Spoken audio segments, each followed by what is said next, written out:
Tonight on CBC Vancouver News. Thank you.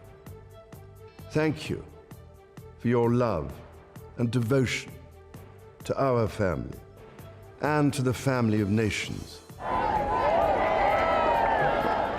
The new British king pays tribute to his mother as he prepares to take her place.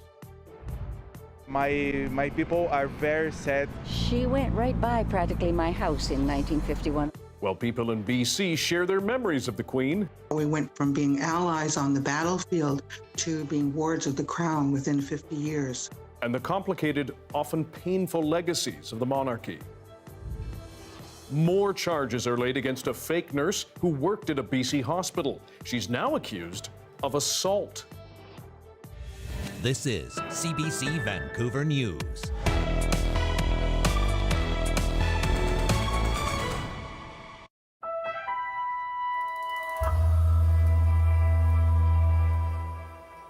Good evening, I'm Dan Burritt. Thank you for joining us. The Commonwealth and the world had its first glimpse today of the new British royal era. King Charles III was in London to begin his royal duties, thanking well-wishers and paying tribute to his mother, Queen Elizabeth. The CBC's Margaret Evans now on how the new king is being received by the public.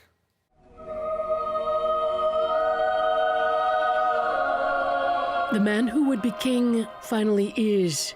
His long journey to the British throne at last over. But it comes through loss. King Charles III now leading the mourning for his mother. Throughout her life, Her Majesty the Queen, my beloved mother, was an inspiration, an example to me and to all my family. Ahead of a service of remembrance for Queen Elizabeth, this was Charles' first televised address as king. Watching from Buckingham Palace, some mourners said it's hard to imagine that famous balcony without her.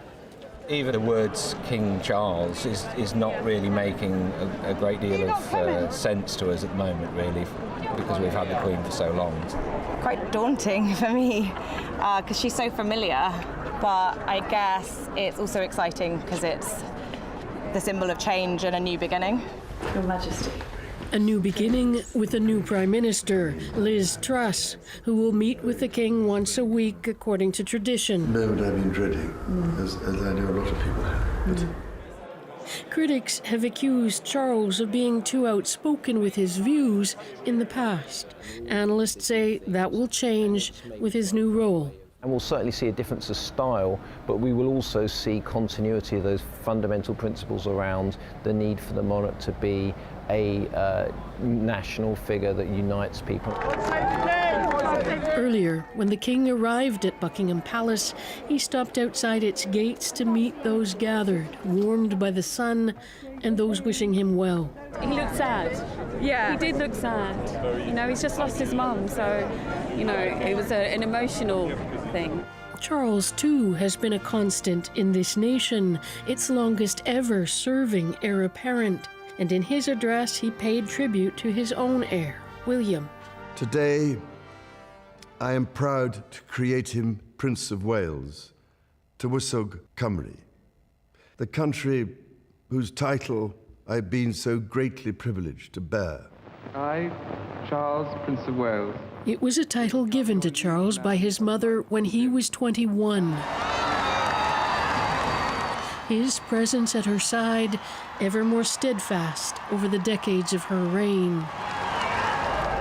But when next the new king stands on the balcony, it will be without her at his side. Margaret Evans reporting tonight. British Columbians, like many people around the world, are reflecting on the life and legacy of Queen Elizabeth. The monarch made 7 trips to British Columbia through her 7 decades as Canada's head of state.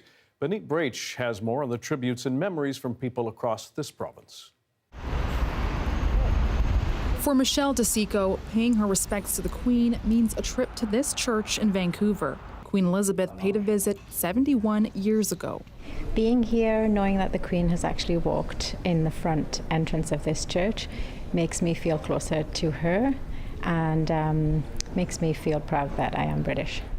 Michelle moved from England to Vancouver 20 years ago, and memories of the Queen are near and dear to DeSico and her family back in England. I am definitely a royalist. I remember everything that she did, from being the Queen to being a mom and a wife. She signs a book of remembrance at the church. But it's not the only place people are paying their respects. At the Supreme Court of BC, books of condolence are also open for signing. At Queen's Park in New Westminster, flowers laid at the entrance to Queen's Park. God bless, rest in peace. She earned it. People like Judy Walker pay their respects and even reflect on their encounters with the Queen. She went right by practically my house in 1951, over 8th Avenue, past the fire hall and into the city. I was just little, but I remember seeing her. Queen Elizabeth's reign of 70 years, the longest of any British monarch, and her death sparking questions and reactions of all sorts across BC. Well, now we have to get used to saying, God save the King. The Queen's visited Brazil. I'm from Brazil in 1968, and yesterday my people are very sad. It doesn't mean like nothing to me, but it's interesting how the world react to that. Her legacy here in BC, remembered by the occasions of those trips to our province. From Expo 86 to opening the Massey Tunnel to watching bathtub races at Nanaimo. From Golden to Vancouver Island, northern BC, and parts in between, her name and legacy living on. Benit Brach, CBC News, Vancouver. Over 7 decades and a lot of travel, the Queen left many memories across the globe. She was one of the world's most recognizable faces. Noam Joel Ballard has the story of a special night in 1959 when the Queen was here in Vancouver, an evening some people will never forget. Vancouver's Theatre Under the Stars welcomes thousands of guests to Stanley Park's Malcolm Bowl every year. But in the summer of 1959, there was one visit making all the headlines. The Queen was coming for a special performance of The Chocolate Soldier. And here in the archive room, we have an original copy of the 1959 program with the Queen on it. The city was abuzz, and that legacy lives on. The Queen's visit in 1959 is certainly a highlight of our history. It's something that we're proud to mention when we talk about Theatre Under the Stars. There's one woman who remembers that night crystal clear, a ballerina in the cast. To think that I got to dance for the Queen and I had my picture in the newspaper. I just think about it every day. It never goes away. De Domenico is featured in a 1959 Vancouver Sun article about rehearsals ahead of the Queen's visit. The stakes for this performance were high. The article explained intense preparations. Choreographer Ada Broadbent urging them, praising them, lashing them, sing louder, march faster, face the microphones. We'll have to get better singers or microphones. For this Theatre Under the Stars rehearsal of The Chocolate Soldier will be what the Queen sees. De Domenico doesn't remember being nervous. She credits her tough ballet upbringing. But not everyone felt as sure-footed, like singer Patty Cairns. She definitely had some stories about that. Cairns has since died, but her family remembers being regaled with stories of that night. I remember her telling me she was so nervous, she didn't want to make a mistake in front of the Queen, but I'm sure it was wonderful. And it was a special day for her. She was so honored to have that opportunity. For De Domenico, in the aftermath of Queen Elizabeth's death, the memory of that night is still as poignant 63 years later. It really tugged at my heart. You're gonna make me cry. It's because she was really nice. And I didn't expect it, you know. Especially when she and a few other cast members were chosen to be presented to the Queen. As I spoke, she just watched my eyes. It was like she was listening to every word. I mean, it was amazing. I mean, I still can't believe it. I mean, here I am, the daughter of really poor immigrant Italians, and the Queen is listening, really listening to me. A simple gesture remembered for decades. Joel Ballard, CBC News, Vancouver. Indigenous people across this country are reflecting on their long and complex relationships with the Crown. The reactions to her life and death are decidedly mixed. And as Michelle Gassoub tells us, it's triggering conversations about what the future of that relationship and relationships may bring. The Crown-Indigenous relationship, a significant part of royal visits to Canada for many years. But that history is one marked by broken promises. How we went from being allies on the battlefield to being wards of the Crown within 50 years. Diana Day says while many are mourning the Queen, her death also stirs up other feelings, with some Indigenous people reflecting on a painful and complicated relationship with the Crown. Many of our people are hurt and angry. A lot of loss we've suffered since colonization. With the discovery of unmarked graves at a former residential school in BC, some Indigenous leaders called for the Queen to apologize. That apology never came, though the Queen did on one trip acknowledge the relationship was troubled. Changes of the last century have affected people all over the world. But here in Canada, they have been felt most acutely by the Indian people. With Charles now the king, the world is watching, from Canada to Nigeria to India and the Caribbean, looking for signs that the monarchy could shift its approach to the Commonwealth. There's also an opportunity for change here to, I would say, repeal the doctrine of discovery and all those policies that were imposed on Indigenous peoples that really led to genocide of Indigenous peoples from around the world that were part of what was known as the Empire. People around the world left to grapple with the question of how to honor a remarkable life that was also a symbol of colonialism and subjugation. Michelle Gassoub, CBC News, Vancouver. And coming up, we're going to hear from CBC's urban Indigenous reporter Wamish Hamilton. He's going to reflect on the Queen's death and his own complicated feelings about her legacy and her life. You will want to hear that.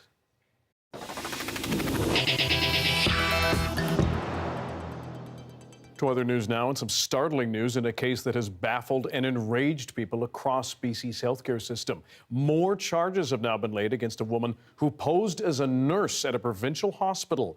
Leanne Young joins us live with more. Leanne, what are these new accusations? Well, Dan, Bridget Cleroux is now facing 15 new charges, including 11 counts of assault and assault with a weapon. Some of the other charges include forgery, fraud over $5,000, and personation. The assault charges involve 10 women who were patients at BC Women's Hospital. Vancouver police say during their investigation, they've spoken to more than 40 alleged victims. Cleroux has been accused of impersonation in at least 4 provinces and 2 states. She's currently wanted on active warrants in Florida and Colorado. As an adult, she has at least 67 convictions, several of them for pretending to be a nurse or a teacher. While at BC Women's Hospital, she worked as a peri-operative nurse for a year from June 2020 to June of last year. She helped with surgeries, giving pain medication and sedation. Patients that CBC has talked to says she often caused them even more pain. Cleroux has studied nursing, but she did not graduate. She is currently serving a 7-year prison sentence for posing as a nurse at a fertility and a dental clinic in Ottawa. A lawyer representing a number of Cleroux's patients in Vancouver addressed today's new charges, saying, "When people have been fooled, there can be a temptation to think it was at the hand of a genius. Often, it is a failure to follow basic common sense procedures. These recent charges against Ms. Cleroux illustrate the need for institutions to have such procedures in place and to follow them." A proposed class action lawsuit has been filed against the Provincial Health Services Authority for negligence. In a previous statement, the Health Authority has said they've reviewed their policies to ensure no other imposters make it through the system. The investigation by Vancouver Police, though, is still underway and more charges could be laid. Dan? Leanne Young reporting live for us tonight. Thank you, Leanne. You're welcome. Voters in Surrey South are heading to the polls tomorrow in a provincial by-election. 7 polling stations will be open from 8 a.m. to 8 p.m. The BC Liberal candidate is Eleanor Sturco. She's a sergeant on leave with Surrey RCMP. Pauline Greaves, a business teacher at Langara College, is running once again for the NDP. And 3 other candidates are Simran Sarai of the Green Party, Conservative Harman Bangu, and Libertarian Jason Bax. Meanwhile, nominations are now closed in BC for municipal election candidates. Plenty of races to watch, but in some places, with only one contestant, there will be acclamations. Here in Metro Vancouver, there will be no mayoral races in Burnaby, Port Coquitlam and Pitt Meadows. And in Greater Victoria, no race in Sydney or Oak Bay. Election Day is October 15th, and we will have full coverage leading up to the day and that evening. As home sales continue to tilt down, the BC Real Estate Association is projecting Chilliwack will see the sharpest drop in values. In its third quarter forecast, the association said values in the Fraser Valley City will fall 5%. The next lowest dip, 3.9%, is projected in the Fraser Valley. Buyers have a lot more time than they did earlier this year or last year. That means they also have more choice. So less pressure on buyers. Sellers are going to be a little more patient. But that is the one kind of good part of what's happening is that markets are a lot calmer than they were.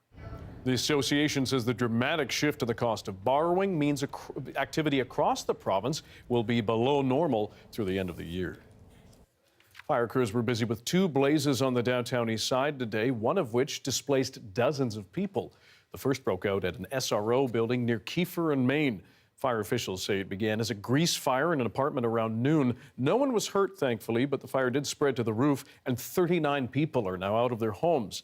Then, about 90 minutes later, a second fire was reported near Hastings and Carroll. It's not clear what sparked that fire, but no one was hurt and the building was empty. The rising number of fires has people in the neighborhood very nervous. The SROs are the major concern because that's where people are getting hurt, of course. However, there's ongoing arson all the time. There's arson,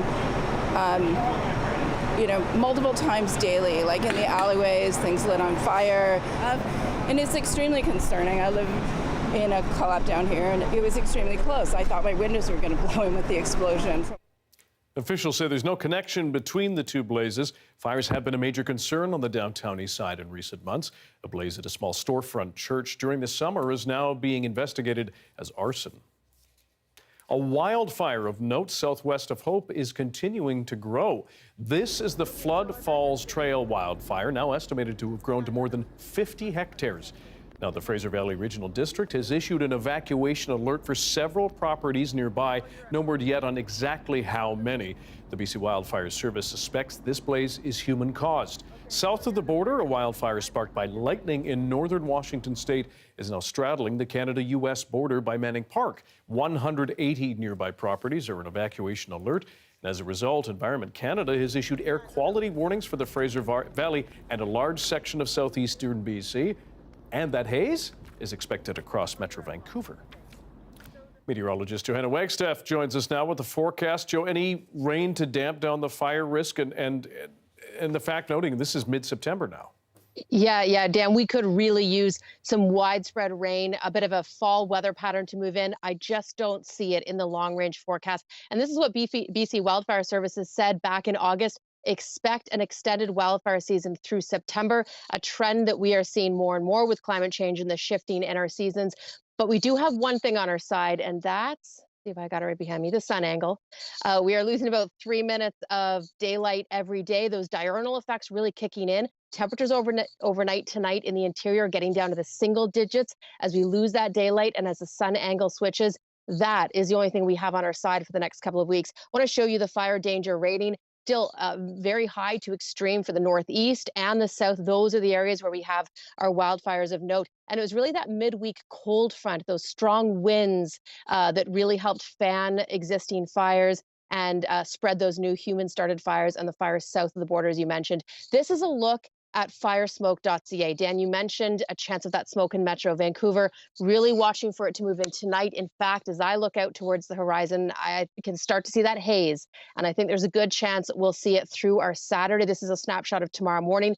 The darker the oranges, the higher the fine particulate matter. So this is really the first time we've got that outflow, meaning winds are carrying that smoke from the interior out towards the coast. Air quality statement in place for the interior. That's been in place for several days, so very smoky in the valleys this weekend, but definitely something, Dan, that we'll watch for here in Vancouver. I'll break down the forecast. It's still a summer-like weekend. Okay. We'll look forward to that. Thanks, Joe. You're welcome. It will take a bit longer to find out whether Vancouver will host the Winter Olympics and Paralympics in 2030. The International Olympic Committee's decision has been delayed until at least next September. That delay comes after the IOC gave Indian Olympic officials a final warning, citing internal fights in court cases. The host city could have been decided at a meeting in Mumbai next May, but that's been pushed to at least the fall. Vancouver's bid is Indigenous-led. In July, the province estimated its cost to be around $4 billion. Sapporo, Japan, and Salt Lake City, Utah are also preparing bids. All three cities have hosted Winter Games before. King Charles gave his first address as the Commonwealth's new monarch today as crowds gathered at Buckingham Palace to pay their respects to his mother and greet the new king. The View from London after this.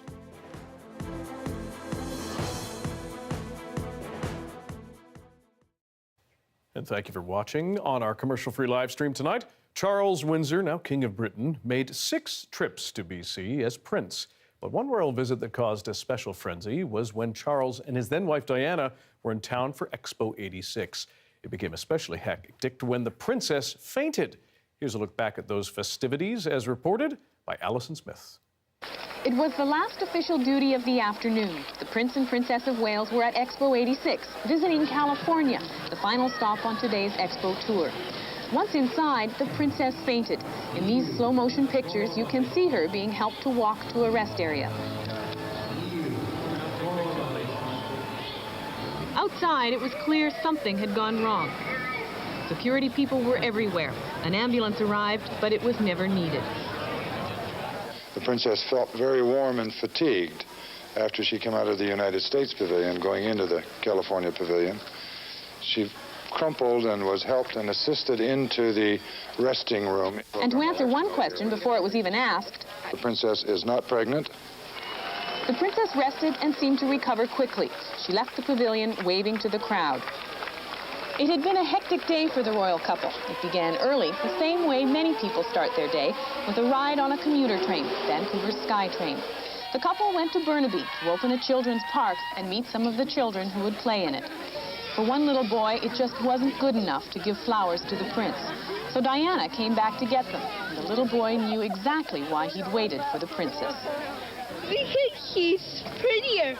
But it was the prince who won this little boy's heart, and he was heartbroken that only the princess walked near him.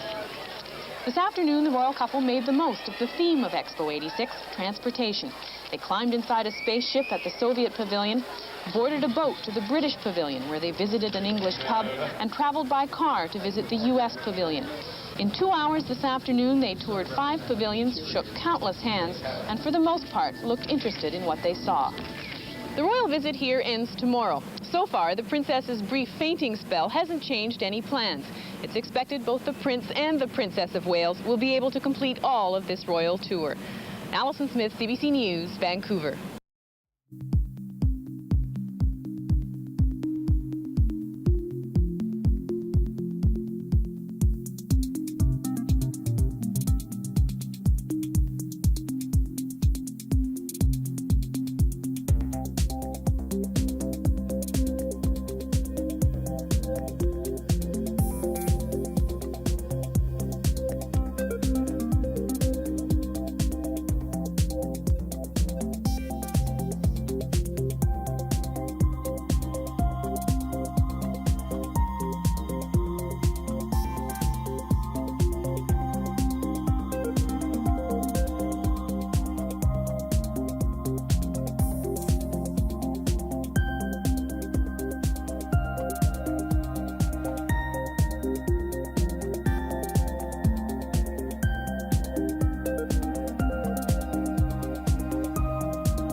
Crowds gathered outside Buckingham Palace to bid farewell to the Queen today.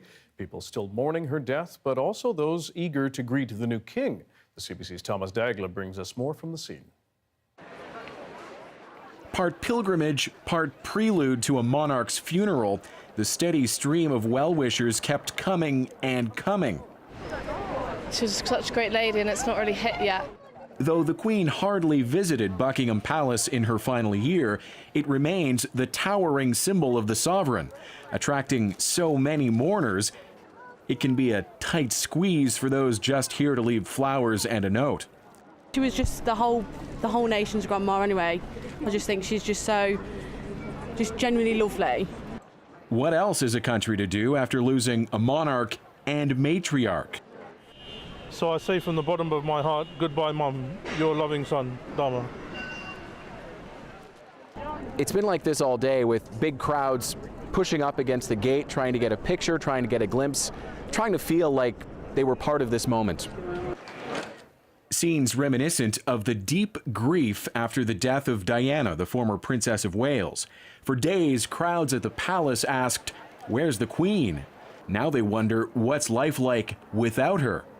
Stephen Johnson isn't keen to find out. I was in tears. I couldn't stop crying. I still haven't stopped crying all day. Army veteran Jamie King took his flag to Afghanistan and back and couldn't leave it home now. With her passing away, I felt like it was important that I sort of bring it back to her. Look closely enough and spot flags from all across the Commonwealth here. Ruslan Stickland shows off the colors of Trinidad and Tobago with a prediction for the future. I think she is a very, very hard act to follow. The sun set on the Queen's reign as abruptly as it first rose, with this palace still at the center of it all, even now that she's gone. Thomas Daigle, CBC News, London. People in Scotland are also mourning Queen Elizabeth, this place where she spent the last days of her life. Chris Brown shows us the growing memorial and how people there are reflecting on her long reign. Balmoral's Black Gates have become a gathering point for tributes to Elizabeth II. She died here, surrounded by the countryside and the people she was so fond of. She was the monarch for all our lives, and it's very moving to be here. She was such an inspiration, really. She put the great into Great Britain. It is often said that it is the people that make a place, and there are few places where this is truer than in Scotland. When the Queen opened Scotland's Parliament in 2021, she gave an address that reinforced her admiration. Balmoral was a constant throughout her life, with family gatherings, including for barbecues every summer. The salad is ready. Good. Famously, she once posed here wearing a robe embedded with the insignia of the Order of the Thistle, Scotland's national flower. Whilst she was everyone's queen, for many in Scotland, she was Elizabeth, Queen of Scots. In Britain's Parliament, one of the most emotional tributes came from a Scottish nationalist MP. People the length and breadth of Scotland have their own tales of their individual meetings with the Queen. Because she was a monarch who reigned with compassion and integrity and established a deep connection with the public. Scots' relationship with the Crown is not without complications, though, as some who favour independence want to be rid of the royal family, while others want to keep them on. King Charles is much less popular than his mother, and that may ultimately weaken the commitment to the union. In the village of Ballater, though, just down the road from Balmoral, the royalist feeling is very strong. She was a wonderful person for this area. I think she'll be sadly missed. Butcher John Sinclair told us the Queen wasn't just a monarch, she was part of the community. He sold the family sausages for those barbecues. Many other shops here are adorned with the royal warrant seals, attesting to the connection. Some people want devolution and freedom, but I hopefully personally that the monarch stays the same as it is, and they continue to visit Scotland and use this as a big part of their regime. Chris Brown reporting from Scotland. As people around the world remember the life of the Queen, First Nations people in Canada are reflecting on the often complicated relationship with the monarchy, including its new king. Then Prince Charles and wife Camilla Parker Bowles stirred up controversy during a trip to Iqaluit in 2017. While seated at an official welcome ceremony, the two were seen trying to stifle laughter during a traditional throat singing performance by two Inuit women. Indigenous leaders had long urged the Queen, as leader of the Anglican Church, to apologize for the harm caused by residential schools. Any apology is now up to King Charles. We asked the CBC's urban Indigenous reporter Wamish Hamilton to share his perspective on the Queen's legacy. Here's what he had to say. We can all relate to where were you when the Queen died. I was sitting at my desk working on a story. I heard a gasp across the room and saw the news on TV. Queen Elizabeth II had died. I thought about how this succession would work. I thought about other news going on. And then I looked at social media. I started seeing social media reaction from Indigenous people about the Queen's death. Lots about the Queen and colonization. She should apologize for residential schools. The monarchy was called into question. Lots about the relationship between Indigenous people and the monarchy. My opinion, and it's just that, for starters, the relationship between the monarchy and Indigenous people is symbolic, nothing more. There are visits, there are diplomatic gestures, and there are well wishes. It's an abstract relationship that looks good and it reads well. The perception of importance is there to a point, but the monarchy has no say, sway, or influence over government Indigenous policy. King Charles may raise an Indigenous issue with Justin Trudeau or John Horgan. It's an opinion, though, nothing more. They don't have the immediate ear of the powerful who can move the levers of power, and it doesn't cause substantive policy shift or social change. Lastly, I was thinking about the venting I saw online, and I thought about Queen Elizabeth's death. She died with her family around her. It hit home that she was a mother, grandmother, great-grandmother, and aunt. Her family lost someone they loved, and she's gone now. There are protocols among Indigenous communities about death. They differ, but one common denominator is respect for the grieving and for the dead. Criticizing the monarchy and the Queen is one thing. Criticizing the person is another. Wamish Hamilton, CBC News, Vancouver. For the third month in a row, more job losses in Canada. And as our employment rate ticks up, where the impacts are being felt is next.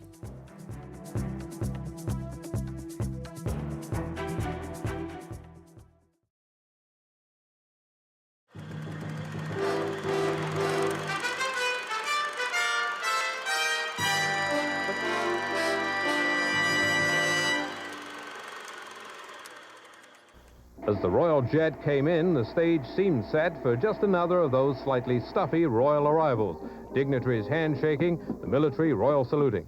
Suntanned from almost a month in Australia, the Prince has stopped off in Victoria now for what's billed as a private stay at Pearson College. He's president of the United World Colleges organization.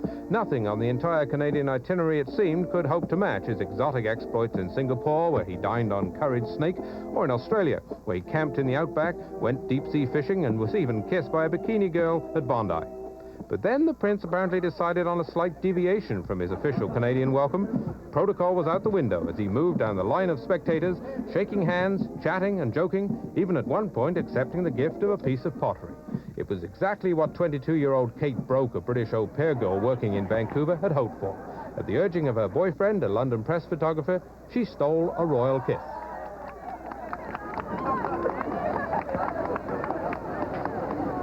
Didn't look as if anybody else was going to do it, and I really wanted to do it, so why not? You get the chance. It's a pretty good feeling to kiss the Prince. From Victoria, the Prince heads off to Yellowknife on Tuesday to open a cultural centre, then to Winnipeg and Toronto for visits with the armed forces, finally to Ottawa at the weekend to meet the Governor-General. Colin Holt, CBC News, Victoria. The concept of this university is no less exciting than the land in which it is set.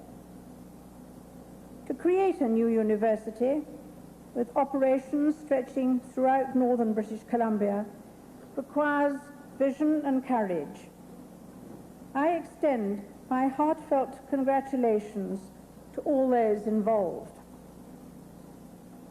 The 5 interdisciplinary themes of this university are good examples of this Canadian attribute, uniting in a broad sweep First Nations, environmental, northern, women, and international studies.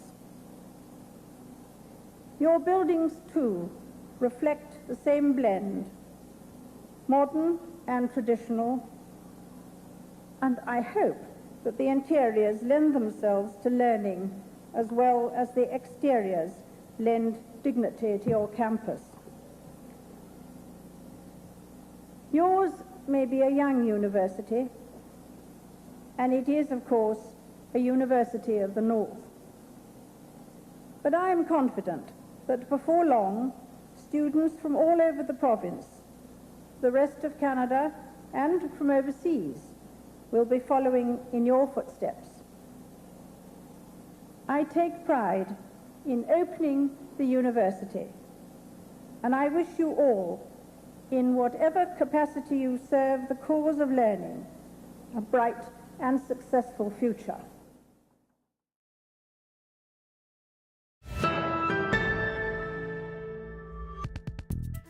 Some concerning news about the state of the Canadian economy tonight. The latest Statistics Canada report on employment shows that 40,000 jobs were lost across the country in August. As Philippe de Montigny explains, it's the third straight month of declines. Canada keeps losing ground on the jobs front, with 114,000 positions lost in the last 3 months, 40,000 in August alone. That's now pushing the jobless rate up for the first time in 7 months to 5.4%. This is certainly earlier than we had anticipated, but is a sign that we may be headed for a recession. With quickly rising interest rates and the resulting slowdown in real estate, many construction projects were paused or cancelled. There were 28,000 fewer jobs in that sector last month. But construction industry leaders expect more work to come and demand to bounce back.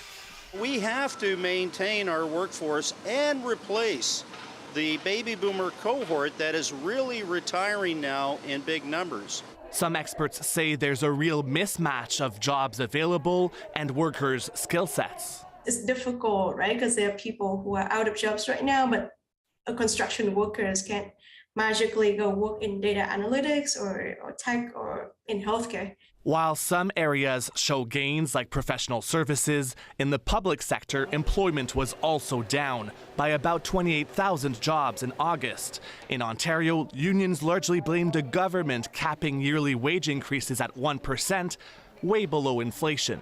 We've seen an increase in nurses who are, going to work for agencies, and they're trying to get the best wage they can to support their daily living. Overall, wages rose by 5.4% in August to just over $31 an hour on average. And while an impressive level of growth, it's still far from keeping up with the rising cost of living. Philippe de Montigny, CBC News, Toronto. Russian forces say Ukraine is making, quote, sharp and rapid advances in the Kharkiv region. This video shows what Russia says is a Russian military column heading for the region.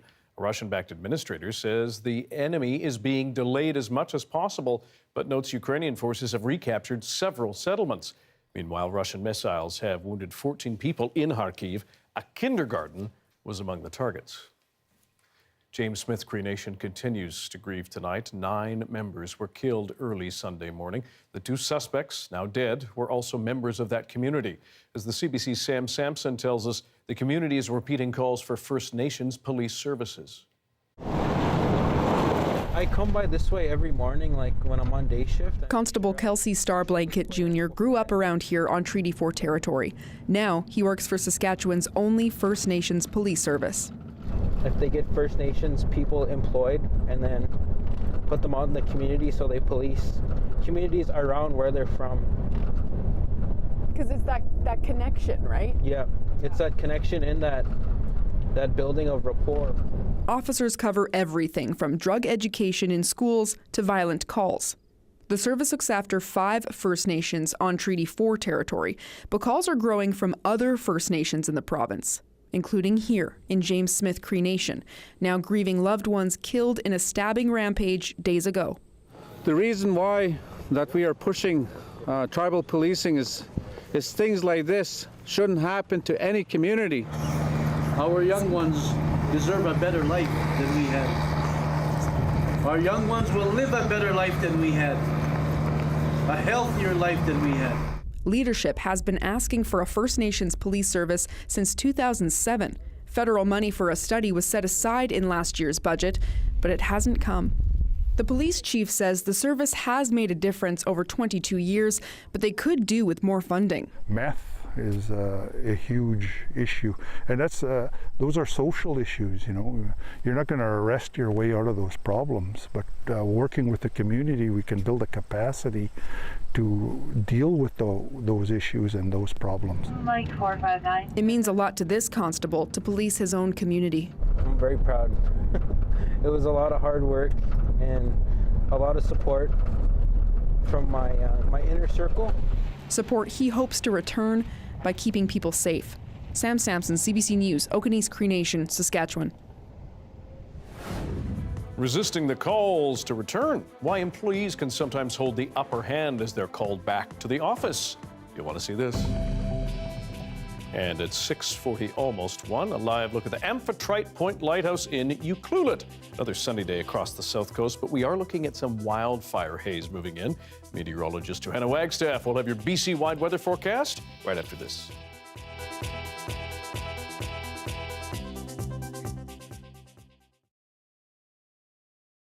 This is where I had my first big accident. Right here, I'll show you exactly the crack that my hose got caught in. When I pulled my truck, you heard it go, pow! At the end of the second spraying season, Mr. Johnson discovered a lesion on his knee. It starts spreading and spreading, and you can see by October 2014, it was covering his whole body. He calls Monsanto. He's just looking for answers. No one called him back. Popular weed killer, Roundup. Roundup. The active ingredient in Roundup is the world's most popular weed killer, glyphosate. Glyphosate, it was patented originally as a stripper for industrial boilers. Then he discovered, actually, hey, this thing kills weeds. We're using this stuff to maintain profitability. To maximize your yield, you got to minimize your infestation of weeds. The residue is in the seed, and if we use that seed for food production, then it's in the food. Go around spraying the whole forest. You change the whole environment. You don't hear no birds singing, any insect, nothing. These pesticides are affecting the life cycles of these different species. 4 studies had come out showing that Roundup causes genotoxical damage. The Monsanto papers showed us all those things. As more information comes into the case, the knives get sharper and sharper. We knew that it caused cancer, but we didn't know that Monsanto knew. My cancer is called cutaneous T-cell lymphoma, non-Hodgkin's. Monsanto made a choice to not put a cancer warning on the label. The common joke out in the country is that it's so safe you can drink it. I had upwards of 7 IVs. 10 bags a day. I had 20 treatments of radiation. I lost 35 pounds. Okay, man, I thought I was dead. It's got to stop.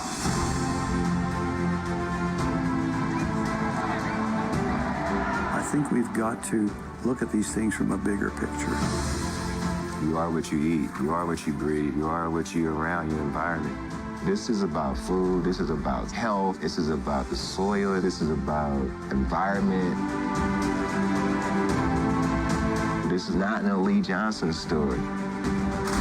This is bigger than me.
For the latest on food, music, and what's happening around town, CBC's Our Vancouver is the place for you.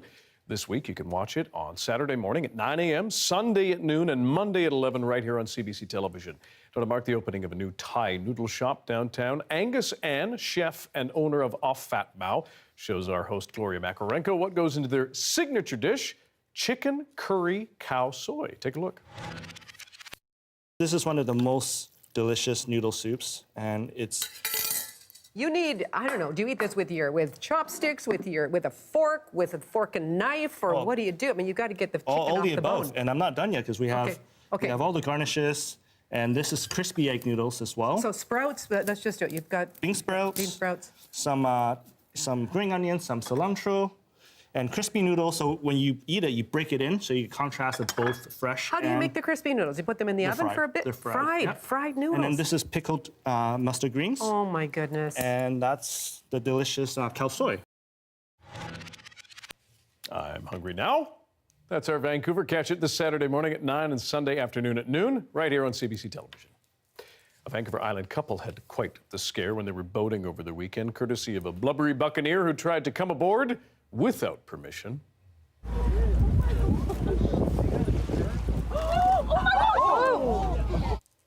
Yeah, that's a large sea lion who tried to jump into a small fishing boat, nearly capsizing it. The couple had been on Pedder Bay when the animal tried to hop in while they were parked. The sea lion was apparently trying to escape from a pod of orcas nearby, but the whale watcher witness said the whales weren't actually hunting the sea lion. It may have just heard the orcas and panicked. Natural, perhaps. The couple told the CBC the sea lion's smell stayed with them the rest of the day. Smell versus being capsized in a bay with orcas and a giant sea lion around you. Joe, they made take the your right pick. call. Yeah. They made the right call. Yeah, Dan. So did the sea lion. I just have one question. Did you write Blubbery Buccaneers? That is such a Dan line. Not. No, I love alliteration, as you know, but that was already installed in that script. And why mess with success, right? I totally agree. Yeah. Well, now you have all the information you need to get through the weekend. You need no more information. Stay ashore. Exactly. Alliterations, stay ashore, and maybe we'll throw in the forecast. Let me get you through the next couple of days, starting off with the current temperatures, which are warming up. High pressure has built back in after that midweek cold front. 26 right now in through Soyuz, 28 for Abbotsford, just a 19 at YVR. The next couple of days will not only feel warmer, but muggier and hazier too. I want to show you something I'm watching for Sunday. So we mentioned earlier in the show, watching for wildfire smoke in Metro Vancouver on Saturday. Check this out. On Sunday, a little low pressure system tracking up from the south tries to get through our high pressure ridge. There's the slightest of chance we may see a stray shower in through Metro Vancouver in the morning. Better chance we just see that strip of cloud make its way north. So a cloudier Sunday and temperatures coming down slightly for the south coast, still above seasonal. Still talking humidex values in the 30s for Metro Vancouver. And in the interior, Saturday will be the hot day. Watch as I take you from Saturday's highs to Sunday's highs, approaching the 30s for the interior. And one of the reasons why fire danger remains high. We've been talking a lot about fire danger. We're also under level 3 drought for parts of the interior. Most of the south coast, including Metro Vancouver and the Peace region up to Fort Nelson, all under level 3 drought, which really kicked in mid-August. So we could use that October rain pattern coming in. Not seeing it, though, in the next couple of weeks. Notice the cool down, though, as we head into early next week, getting closer to seasonal for early next week. Lots of sunshine if you don't have the smoke tomorrow across the province. Lovely day in through Haida Gwaii, Prince Rupert. Port Hardy at a 16. Watch that morning fog once again. Places like Nanaimo, Campbell River, but muggy for you as well. And Cranbrook likely seeing that smoke to at least start your weekend off. So local smoke for us in Metro Vancouver. It's tough to say at this point how widespread, but certainly look for it on the horizon. No special weather statements in place, but keep posted if you are more at risk for respiratory issues. Sunday, again, the slightest of chances of a stray shower. Same story on, wait, let me get my little icons. Monday and Tuesday, just a very slight risk before, Dan, a fresh but pleasant end to the week. Okay, we'll take it. Thank you, Joe. You're welcome. So after more than 2 years of working from home, many people in this country are now resisting calls to return to the office. And as Nisha Patel reports, some employees could have leverage because of the tight labor market. Since the pandemic, James Russworm's commute has been just down the hall. I don't have to pay gas costs to drive downtown every day or parking costs. The mileage on my vehicle is a lot less. So when the video game company he works for asked employees to report to the office 5 days a week, he and his coworkers formed a union to fight to keep their flexibility. The benefits for working from home are really outweighing going into the office every day. And I think workers are finding that as well, that they're getting a lot better work-life balance out of it. From tech giants to big banks, companies are again telling workers to spend less time at home. 80% of Canadians who work from home say they want their situation to stay that way at least half the time. So while employers are making a fresh push to get workers back to the office, employees may start pushing back. Why do you need me to come back, right? I was working fine. Why? And micromanagers are like, I need to literally watch you. Employers argue that working in the office improves collaboration. But white-collar workers have grown used to the perks of remote work, and research shows some workers are more productive at home. Still, this employment lawyer says the law is on the employer's side. If your employer is recalling you back to work, you would be required to return to work. And if you didn't want to return to work, you would have the choice to resign. But in this tight labor market, if offering hybrid schedules stops employees from quitting, she says employers may want to consider that compromise. It's a lot harder to onboard and find good people versus retaining really good people that you have. So I think that employees definitely have leverage. Back in Edmonton, Russworm's company relented, scrapping its return to the office plans. We've sort of let the genie out of the bottle at this point, right? We've seen how effective workers can be working from home. For those workers, at least, there's no going back. Nisha Patel, CBC News, Toronto. From coast to coast to coast, Canadians are remembering Queen Elizabeth. More on the tributes coming up.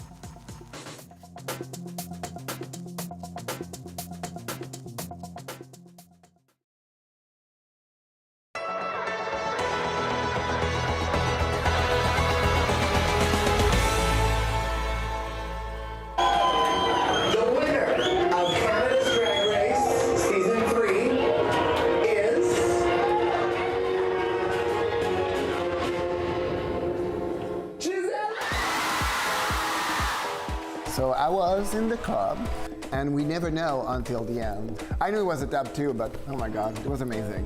Can you believe? First French Canadian! Yay! My win means so much because I know and I felt it, that how much people don't know anything about Quebec culture. We finally have the crown here in Montreal, and we've been deserving since season 1. I'm so happy she won! The sweetest person. I'm so proud. I'm speechless, actually. We don't take ourselves seriously, and we take our drag seriously. And that makes the big difference. I'm very proud of her. I'm very happy that she made it all the way to the top. She was like my big sister in the competition, and I can't imagine competing without her. My reign will be to just make it together. I'm the Queen of Canada now, so we are together.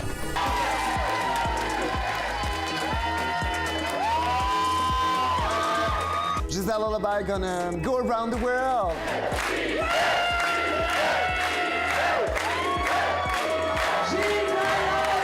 So he wrote in his journal that day on April 12th, today is the day it all begins. And he could never have imagined what that would mean today. And this is an important spot in Terry's legacy. Terry Fox is just so cool, and I think it's great that we were the only class in the whole school and the whole city that got to go here. I've never met Terry Fox's brother, so I was excited to come meet him, and also I've never been here, so I want, come here for the first time. The feeling that I got to be a part of something that had to do with this amazing man was just unbelievably exciting. He raised money for cancer for us. You probably can't even count how many times we've tried to raise money for the hospital and cancer. We've had so many lemonade stands and everything because we don't think we could run that much. But he was a really good person, and it was just exciting. When I was diagnosed in 2003, the survival rate was 80%, and now 18 years later, it's now up to 90%. I believe that Terry's Marathon of Hope started the boost to research for cancer research, and I believe that my success story is a part of Terry's journey back in 1980. Terry loved Newfoundlanders. They brought him into his home. They fed Terry and Doug. They gave him a place to sleep. And so it's great to be here. It's very emotional.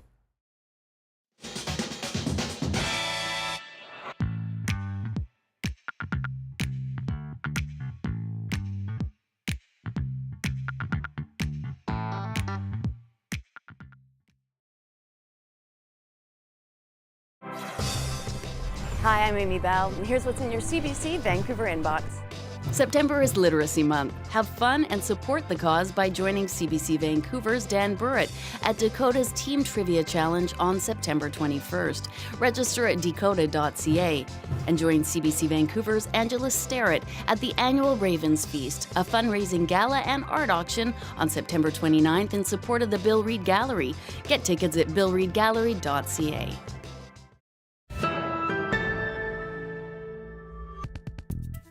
British superstar Sir Elton John paid tribute to Queen Elizabeth during his concert in Toronto last night. He said she was an inspiring presence in his life and praised her for her unwavering leadership through good times and bad. Have a listen. But of course, you know, today we had the saddest news about the passing of Her Majesty Queen Elizabeth. And she was an inspiring presence to be around, and I've been around her, and she was fantastic. And she led the country through some of our greatest and darkest moments with grace, decency, and a genuine caring warmth. I'm, 75, she's been with me all my life, and I feel very sad that she won't be with me anymore. But I'm glad she's at peace, and I'm glad she's at rest, and she deserves it. She's worked bloody hard. I send my love to her family and her loved ones, and she will be missed, but her spirit lives on, and we celebrate her life tonight with music, okay? Tributes to the Queen are happening across this country, which she called a second home. The entire Commonwealth is marking 10 days of mourning, but as Yvette Bren shows us, sadness is interlaced with respect. When somebody of that stature passes away. In Victoria, a mother and a daughter remember the Queen over tea.